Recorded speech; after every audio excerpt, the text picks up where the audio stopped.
UP के कुशीनगर से धर्मांतरण का मामला सामने आया। आरोप है कि मदरसे के मौलवी ने आर्थिक तंगी का फायदा हिंदू परिवार का धर्मांतरण करवाया। जो कुशीनगर के एक मदरसे में प्रिंसिपल है, जिसे धर्मांतरण का मास्टरमाइंड बताया गया है।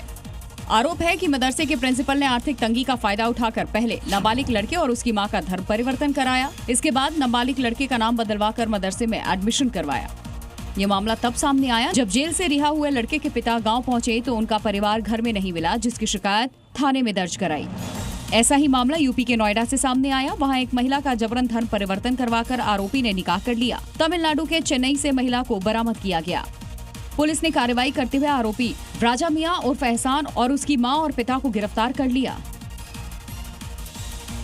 अगली खबर का रुख करेंगे। अवैध अतिक्रमण और भू माफियाओं पर बुलडोजर एक्शन लेने के बाद अब योगी सरकार अवैध बस्तियों पर शिकंजा कसने की पूरी तैयारी में है। ये वो बस्तियां होंगी जो बिना लेआउट प्लान के बनी हैं और शहरी इलाकों के लिए बड़ी समस्या में तब्दील हो चुकी हैं। इसकी जिम्मेदारी विकास प्राधिकरण और आवास विकास परिषद की होगी, जिसका मकसद होगा शहरों में बसने वाली अवैध कॉलोनियों पर रोक लगाना। इसके लिए आवास विभाग ने प्रदेश में 100 नई टाउनशिप बसाने की योजना बनाई है। साथ ही आवास विभाग पात्रता के दायरे में आने लायक कॉलोनियों को भी वैध करेगा, जिसके लिए जल्द ही नई गाइडलाइन तैयार की जाएगी। इसके लिए रेजिडेंट वेलफेयर एसोसिएशन को मौका दिया जाएगा। दरअसल सपनों का घर पाने की चाहत में लोग अक्सर प्रॉपर्टी डीलर और बिल्डर का रुख करते हैं, जो किसी न किसी जुगाड़ से उन्हें जमीन या प्लॉट दिलवा तो देते हैं, लेकिन उन पर हमेशा बुलडोजर चलने का खतरा भी बना रहता है। योगी सरकार ये सुनिश्चित करना चाहती है कि आम लोग इन अवैध कॉलोनियों के चक्कर में न फंसे और एक बेहतर और विकसित रिहायशी इलाकों में रहें। काठमांडू में सेना ने कमान संभाली है। सड़कों पर अब सेना के ट्रक उतर चुके हैं। सेना ने लोगों से सहयोग की अपील की, प्रदर्शनकारियों से शांति की अपील की गई है।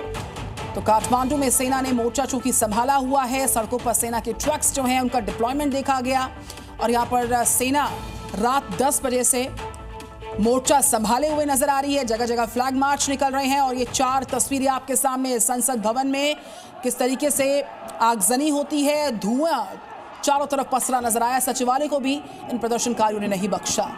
तो नेपाल में हुए बवाल की 4 तस्वीरें आपके सामने हैं। संसद भवन धुआं धुआं होता हुआ, सचिवालय फूंक दिया गया और इन सब के बीच में एक और बड़ी खबर आपको बता दें, उपद्रवियों ने सचिवालय को फूंक दिया। सिंह दरबार को उपद्रवियों ने आग लगा दी। 1908 में बना था नेपाल का सिंह दरबार, आग के हवाले किया गया। भयंकर आगजनी की तस्वीरें सिंह दरबार से सामने आई और आप देख सकते हैं। इस बीच सिंह दरबार में मौजूद पीएम का ऑफिस है, कई बड़े मंत्रियों के ऑफिस सिंह दरबार में है। सचिवालय में कितनी भयंकर आगजनी हुई है उसकी तस्वीर भी इस वक्त आप देख पा रहे हैं। सचिवालय को फूंक दिया गया। 1908 में बना नेपाल का ये सिंह दरबार, जिसे नेपाल का सचिवालय भी कहा जाता है, अब खाक बन चुका है। राणा शासन से लेकर आज तक नेपाल की सत्ता का केंद्र रहा सचिवालय कुछ उपद्रवियों ने फूंक डाला। नेपाल की ऐतिहासिक और सांस्कृतिक पहचान सिंह दरबार धू धू कर जलता रहा और किसी ने इसे बुझाने की कोशिश भी नहीं की। 19वीं सदी में बनी ये इमारत काठमांडू के बिल्कुल बीचों बीच मौजूद है और इसे नेपाल सरकार का मुख्यालय कहा जाता है। सिंह दरबार में ही प्रधानमंत्री कार्यालय के साथ ही तमाम बड़े मंत्रियों के दफ्तर मौजूद हैं। लेकिन देश का ये सबसे बड़ा भवन अब आग के हवाले कर दिया गया। ड्रोन से ली गई ये तस्वीरें बता रही हैं कि नेपाल में किस तरह प्रदर्शन की आड़ में कुछ अराजक तत्व बेखौफ सरकारी संपत्ति को नुकसान पहुंचाने में लगे हैं। नेपाल में प्रदर्शनकारी मीडिया हाउस को टारगेट कर रहे प्रदर्शनकारियों ने नेपाल के मेन स्ट्रीम मीडिया संस्थान कांतिपुर के ऑफिस को आग के हवाले कर दिया।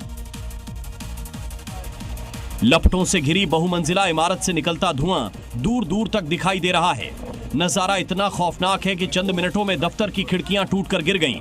ऊपरी मंजिलें पूरी तरह से आग की चपेट में है।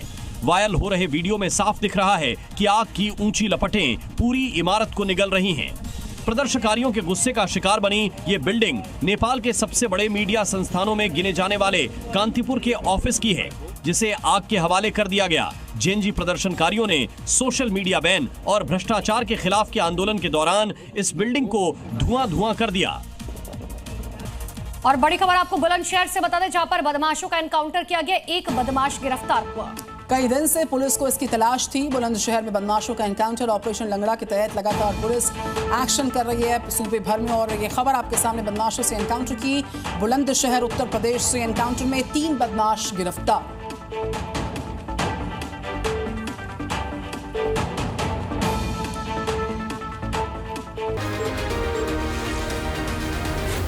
Z News.